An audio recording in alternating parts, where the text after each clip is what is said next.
తెలుగు రాష్ట్రాల్లో భిన్న వాతావరణ పరిస్థితులు నెలకొన్నాయి. ఓవైపు ఎండలు టారెత్తిస్తుంటే మరోవైపు అకాల వర్షాలు కురుస్తున్నాయి.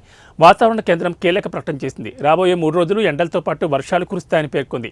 నిన్నటి ఉత్తర ఛత్తీస్గఢ్ నుండి గల్ఫ్ ఆఫ్ మన్నార్ వరకు ఉన్న ఉత్తర దక్షిణ ద్రోణి ఇప్పుడు వాయువ్య బీహార్ మరియు పరిసర ప్రాంతాల నుండి ఛత్తీస్గఢ్, తూర్పు విదర్భ, తెలంగాణ, అంతర్గత కర్ణాటక మరియు తమిళనాడు మీదుగా గల్ఫ్ ఆఫ్ మన్నార్ వరకు సగటు సముద్ర మట్టానికి 0.9 కిలోమీటర్ల ఎత్తులో కొనసాగుతోంది.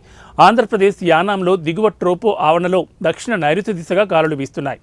వీటి ఫలితంగా రాష్ట్రంలో రాగల 3 రోజుల వరకు తేలికపాటి నుండి ఓ మోస్తరు వర్షాలు లేదా ఉరుములతో కూడిన జల్లులు 1 లేదా 2 చోట్ల కురిసే అవకాశం ఉంది.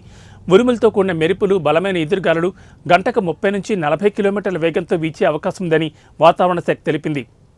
కోస్తా ఆంధ్రప్రదేశ్, యానాం, రాయలసీమలో రాగల 4 రోజుల్లో వేడి, తేమ, అసౌకర్యమైన వాతావరణంతో పాటు గరిష్ట ఉష్ణోగ్రతలు 2 నుంచి 3 డిగ్రీల సెంటీగ్రేడ్ పెరిగే అవకాశం ఉంది. తర్వాత స్వల్పంగా తగ్గే అవకాశం ఉంది. రేపు, ఎల్లుండి ఉత్తర తెలంగాణ జిల్లాల్లో వడగాలులు వీచే అవకాశం ఉంది. దీంతో 11 జిల్లాలకు రెడ్ అలర్ట్, 19 జిల్లాలకు ఆరెంజ్ అలర్ట్ ప్రకటించారు.